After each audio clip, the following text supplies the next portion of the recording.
Welcome, Matt. It's just amazing to have you here. And actually, we were sort of talking about, the audacious conversations and you and I in terms of just being on this audacious journey together. So why don't we start with that, introducing yourself with something audacious? Something audacious. My name is Matt Chavlovich, and the audacious thing that I'll introduce myself is that I run a 7-figure business and also am a single parent of 2. I balance both. Fabulous. That's fabulous. And actually, maybe even for the audience, this has been a real soul project of mine. But for people who don't know you, and I wrote a little intro and bio about you, but maybe a little bit more. I mean, you've got so many aspects of Sure. That'll be fab.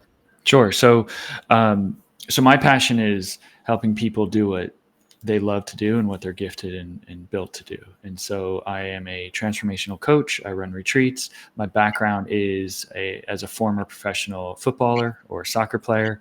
I've had the privilege of working in the corporate world as a vice president at major sports leagues at some of the largest sports brands such as Adidas, Puma, Hasbro, Nestle. And what I'm built to do is to grow people, is to help people see bigger than they can see themselves and to do bigger things than they could ever see themselves. Thank you. And sort of for me, my mission is to redefine audacity in the same way as I suppose Brené Brown redefined vulnerability. Because there was always that association of vulnerability is weak, and it's the same, the sort of negative connotation with audacity. And that there are sort of the 3 pillars of audacity under my definition. So one is care, the other one is courage, and the third one is non-conformity. So I'm curious, where does your heart go in terms of going down one of those? Courage and non-conforming. But let me just say, I have goosebumps. It's why you and I connect so well, because I love Brené Brown. I love all the people that talk about vulnerability and all the things that recognize our mess and how we're not as buttoned up and as clean as maybe sometimes we appear or pretend to be. But audacity is about the boldness, is about the courage. It's about not just doing what's messy, but doing what you're great at and leaning into the spectrum of what your gift is. And so I think that's a very non-conforming thing to do. And so I'll choose that one. But that's the game. And if you can be good at both, the audacity and the Brené Brown vulnerability, now you have full range. Now you can access all of your gifts. And I think you do a tremendous job being a leader in the space and a real just kind of influencer. So I'm grateful to you. Thank you. But it's actually interesting. I think I didn't tell you, or just sort of mentioned very briefly, but today I did a corporate talk for one of my corporate clients called Who is Your Energy For? I quoted you. So I quoted Matt. Because, for me, one of the things that you said, one of your teaching that stuck with me from the moment you mentioned it a few years ago is this concept of rest day is a training day.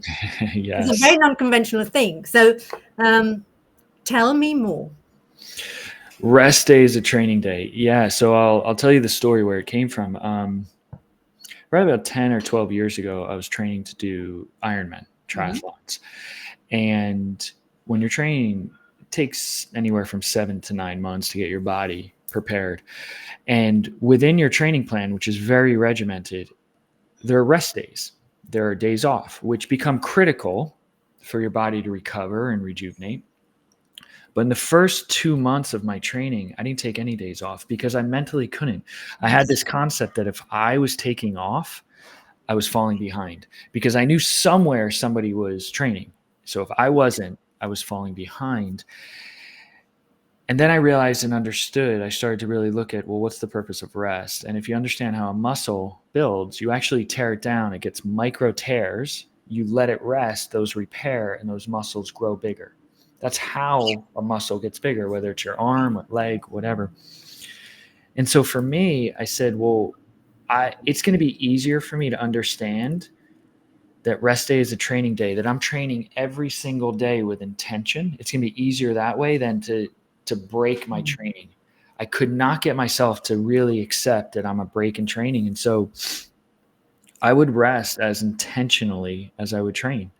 As I would work my body, I would rest. And so I built strategies around it. I would lay on the couch with my legs up.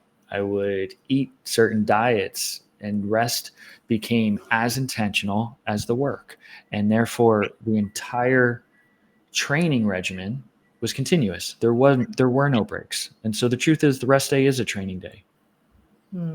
I love that. And actually, because I went to do a bit more research, and of course I believed you, and yet, as you said, when you are so ingrained into overdoing, overworking, outdoing, you resist that training, that You completely do, but it comes up against what's your highest commitment. And my highest commitment was to complete this race in a certain time and just be fully committed.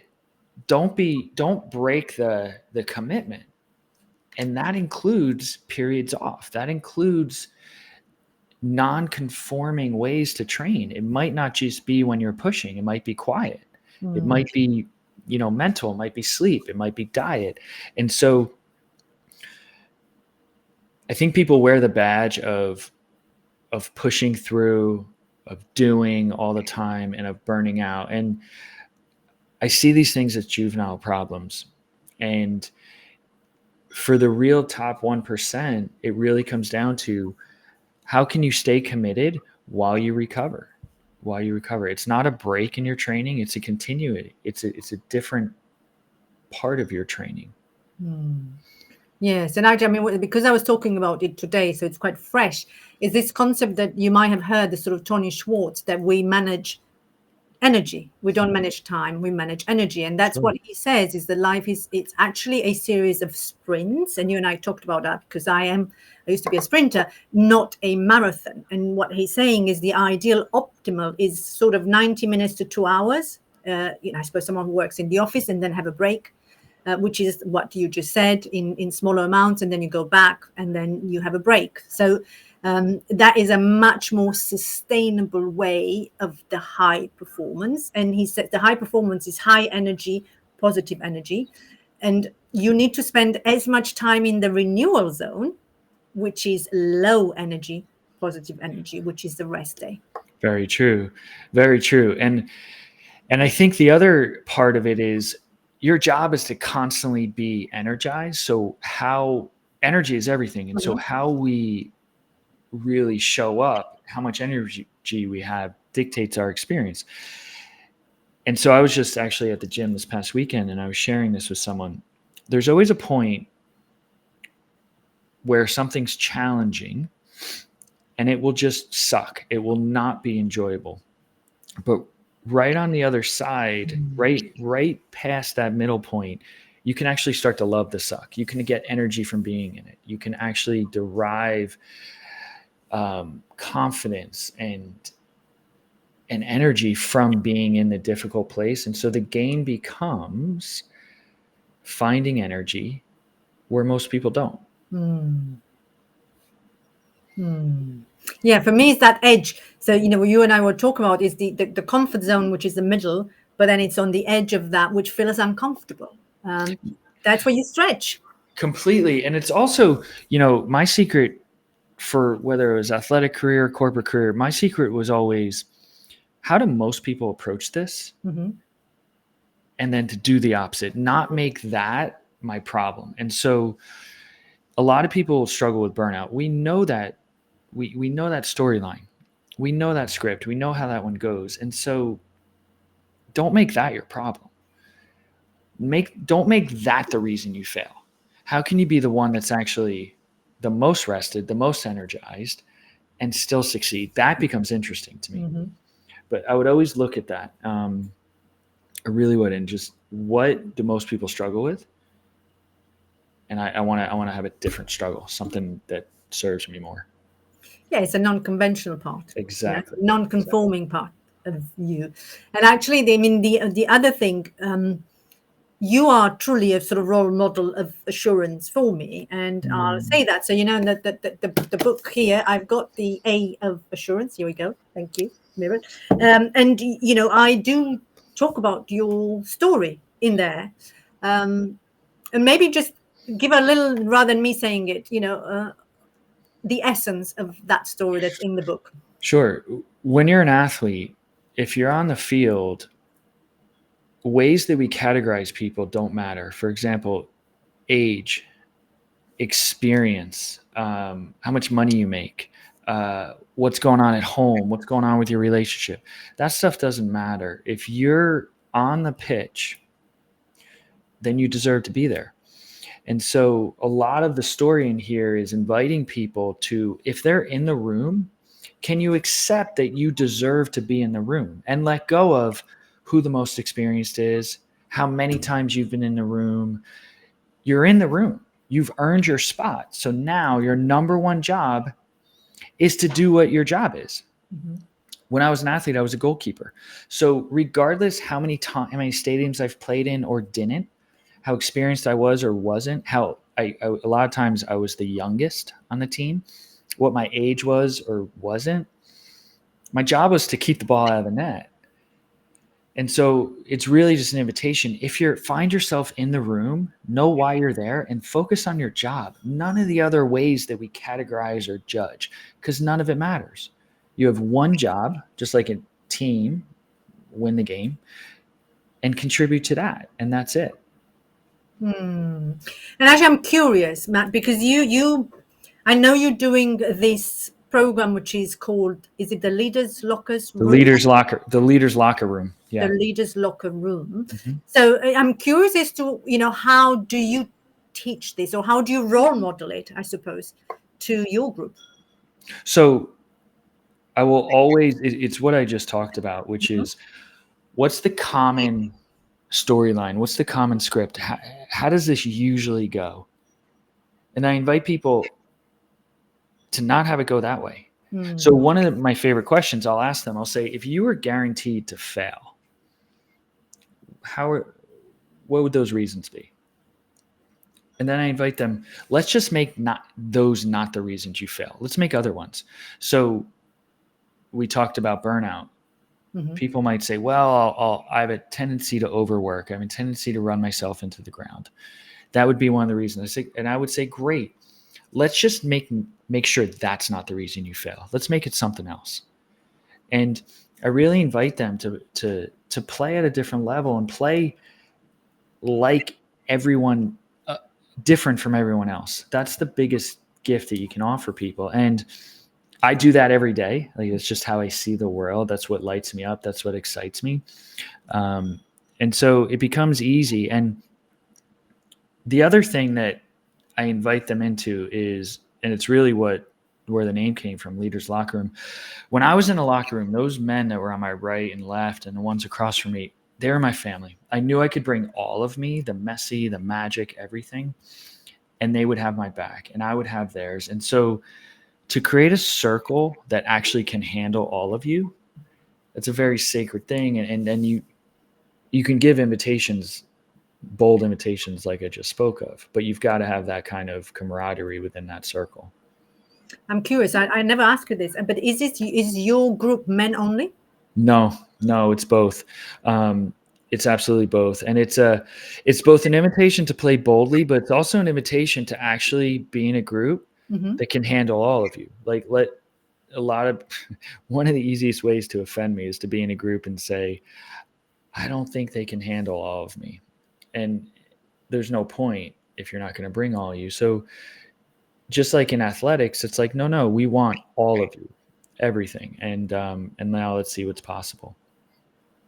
So I'm going to challenge you with love. What are you living? Because actually, it's one of your things that you mentioned recently in a LinkedIn post that I saw, that you said the difference between the high sort of performance is not they have something that we don't. It's the opposite, as you said. It's sort of your non-conforming way. Sure. So a lot of us will look at people that are more successful or at a place that we want to get to and look at them and say, what do they have that I don't? Mm-hmm. And what I was speaking of is, no, they don't have anything that you don't. You have things that they don't. So for example, you have fears, you have resistance, you have blocks that they don't. And so I really come at it from a place of we're whole and complete and have everything we need. We just put a bunch of things in the way, and the ones that are more successful than us or where we want to be, they don't have as many blocks. And again, from a non-conventional way of looking at it, I don't want to look at what I'm missing. I want to look at what can I let go. That's easier for me to let go. Just like with rest day as a training day, it was easier for me to make rest day a training day than be okay with not training. So I really was trying to encourage people, inspire people. What is standing in the way that you can release? What I think I referenced parachutes, like what parachutes can you clip that will allow you to catch up to those people? Because I guarantee those people don't have the parachutes that you have. So whether it's stories, whether it's beliefs, whether it's habits, which ones can you release? And here's why they don't have them. Because their commitment, whatever they're trying to do, is a bigger priority than those things that are holding you back. So the fears, the worry, the history, the habits, what people will think, the opinions, the commitment, they're more committed to that. Whereas if you're not there yet, it's because something trumps what you want. What people will think, fitting in. And that's one of the things that holds a lot of people back. They're afraid that if they really commit, they go all in, they'll lose their circle. But that's not the whole story.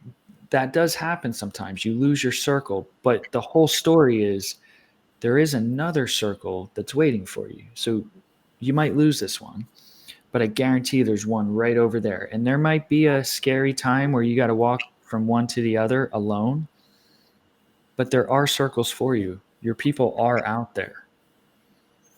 And that's scary. It's actually interesting. I mean, you and I, our common friend Varian, she always says that, whatever you're not willing to let go, it will have power over you.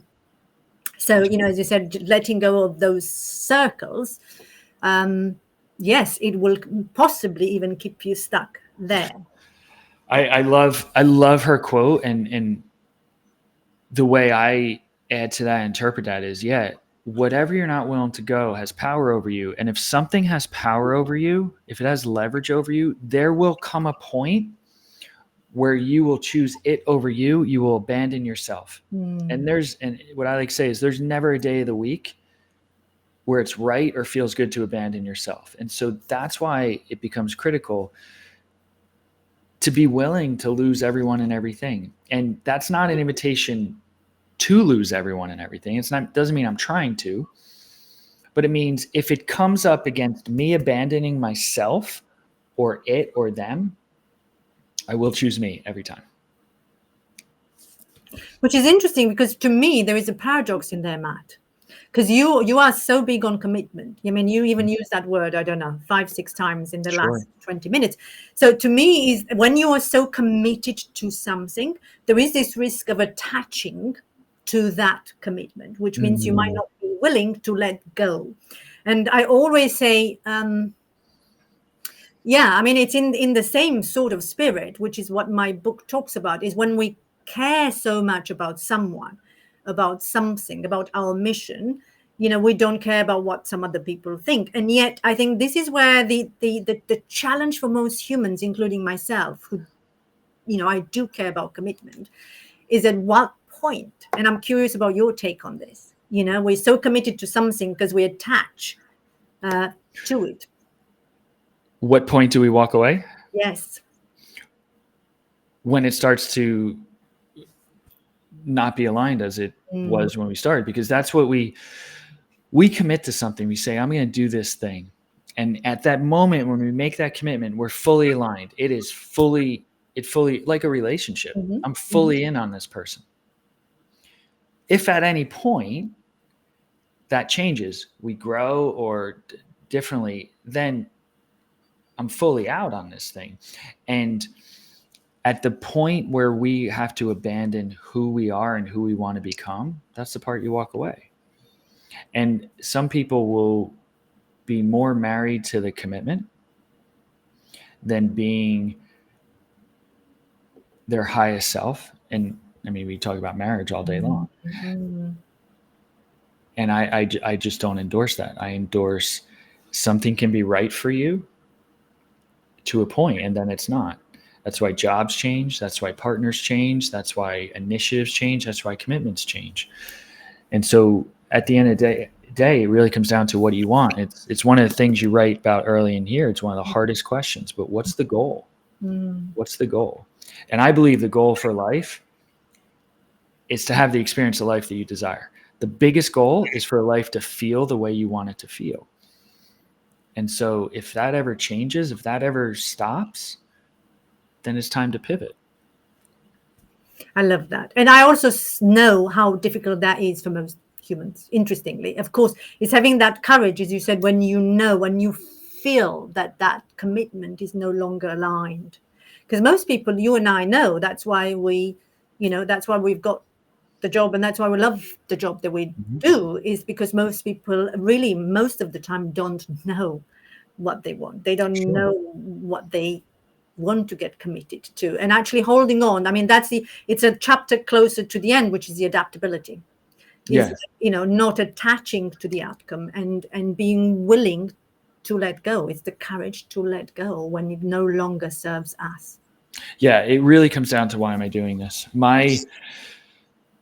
What I often teach in the leader's locker room or one-on-one or speeches or anything is let's get curious what's possible from a place of that I am enough. I want to know what's possible because I am enough. I don't want to know what's possible in order to be enough. Right? So I don't need this thing. I'm curious what happens if I bring all of me, but I don't need it to feel complete. If I do, then that's a dangerous game. And I've played that one well and poorly a long time ago. So it really comes down to what are we trying to do and checking in consistently. Is that still present? Yes. And that's a lot of the work. I always say the road to mastery is a road. And again, we sort of coming back to what we were talking about today with, our energy is sort of the 4 levels. You've got the physical, the mental, the emotional, and the spiritual. And you really have to be aligned on every single one of those levels. And most of the time, again, we overuse or underuse one of those levels. And to be able to stay aligned with every single one of those, that is true mastery. Well, yeah, and it takes work and it's a lifestyle. See, that's what people don't understand. This is a lifestyle. It's like healthy living, or it's not a place to get to and say I'm there. It's a way of living. It's a way of being. And if we commit to that, then everything's better. And if we just measure our growth, am I better today than I was yesterday? Against ourselves and not against other people, we'll be liberated. And we'll allow ourselves to be on our journey. And so how am I doing from who I was yesterday, who I was last week, who I was last month? Who cares what everybody else is doing? And if they're growing at a faster pace, it's great. Love it. But I'm going to be on my journey. And if we can do that, we will be free to grow and accelerate as we're meant to. Yeah. I mean, there's true power in that freedom. There is true power when, and I think I also mentioned that somewhere in the book, but it is when you really compare yourself to yourself and to your mission and to who you want to be in this world, rather than constantly comparing yourself with everybody else. Completely. And I love asking why people want what they want. Like, what do you want? But then why do you want it? Right. And if it comes from a comparison, then it's a dangerous one because it's not core to you. So yeah, the comparison one's loaded with danger traps for sure. Indeed. And actually, talk about inspiration. For me, it's always, with my positive spin on everything is like, why compare? Just get inspired. If there is someone out there that you love in terms of what they're doing, just get inspired about what they're doing and then do your own version of that. Right. If our job is to be energized, that's it. Our job is to manage our energy, because energy can't be created or destroyed. It can only be directed. So our job is to direct it to and use it in a way that we're fully lit up. So our job is to show up energized every moment. And whatever's standing in the way of that, that should be what we're addressing. And it's got nothing to do with other people. It really doesn't. Yes, totally. And, for me, it's also what I'm learning is, yes, because I've always been in this high positive energy, is also learning that sometimes you need to slow down and be okay with, not necessarily being energized, but being more of a reflective, being in that rest state that we've talked about. Completely. It's interesting because about 2 years ago, I really looked at my business, and my focus went from one-on-one clients to retreats and experiences and group stuff, because I loved the athlete's journey, which is prepare, perform, recover, and review, and then prepare, perform, recover, review. And it was this up and down thing versus this consistent endurance, which is just unsustainable, which is going to reduce the heights that you're able to achieve. And so yes, those down periods can be as effective as the actual performance. And that's a game changer, actually understanding that. I mean, truly, I think that is because it's not sustainable, as you said, even physiologically, it's not sustainable to stay in that high performance constantly. Yeah. There's a gentleman named Jamie Winship. I think he's a pastor. I don't know, but he's got this quote that I love, and it's, innovation comes from contemplation. And new things come from thinking about new things. Well, in order to think about new things, we need space. And it's not 20 minutes in the car. It's literally space to dream, to really create. And so I know a lot of people in our circles know this one well. I mean, I give myself at least one day a week to do it. I know a lot of people we know do the same, because innovation comes from contemplation. How do I change the game? How do I show up different? How do I do the work on me to not make the usual challenges my challenges? I love that. I'm going to quote you on that too, that sort of innovation comes from contemplation. But yes, you reminded me, and you talk about your own retreats. So, I have my Audacious Leaders retreats in Transylvania every May, and we are going to celebrate our 50th year this year. But this is really, this is where we create the space for us, as well as for everybody who's joining us on that journey to create innovation, to have that space to contemplate, which for me, it's been my own journey. Creating space is not something that I I had no idea what that meant or how to do it. So it's been quite a steep learning curve, in our community. I bet. And I have to compliment your event, because it is so well done and well curated with intention. And it's in a place that just takes everybody out of their usual patterns and habits, which opens them up to this level of transformation that I don't think they'd even have access to in their regular environment. So really compliments to you on what you created there. Thank you, Matt. And actually, I'm sort of going to acknowledge Emily just joined us live, and she said, 2 faces I love to see. And they're powerful. Thank you for being here, Emily. I actually haven't seen Emily for such a long time. Then this is just having people joining us now or later, it always warms my heart. So, and I'm very conscious that we're almost at the end. So, Matt, I would love to ask you sort of one final question. What's the most audacious thing still for you out there, in terms of your commitment? I love that question. In regards to my commitment, it's actually, it's what we talked about. It's creating more products that can influence more people without me being present. So I'm currently working on a book, currently working on recorded courses. How can my influence spread to people that I'll unfortunately never meet? That's the most audacious thing. And to wrap that in a bow, what I said to myself was, what if I could teach everything I know in the next 2 years? That would force me into a beautiful place of needing to learn more and grow, but then having it all out there. And that's what I want. I want all the experiences and things that I've had the blessing to learn. I want them to be all out there. So my biggest goal is by the end of next year to have taught every single thing I know. Oh, that's very inspiring. And you and I may have to have another conversation, so I get to get some of that energy from you, because that is quite an inspiring commitment, an inspiring mission to have. And, in a way, I mean, saying thank you to everybody who's joined us now or joining us later. The other thing that I've done is all of these Audacious conversations are now on YouTube under sort of Audacious Alina. So anybody who wants to rewatch it, they'll find us there. And where will people find you, Matt? On all the usual social channels, whether it's LinkedIn, Instagram, or Facebook. Those are my 3 most commonly used. Or my website, mattchavlovich.com, is all, or through you. Through me. Yes, absolutely. Well, to be continued. Absolutely. Thank you very much for being here. Thank you. It was a blessing.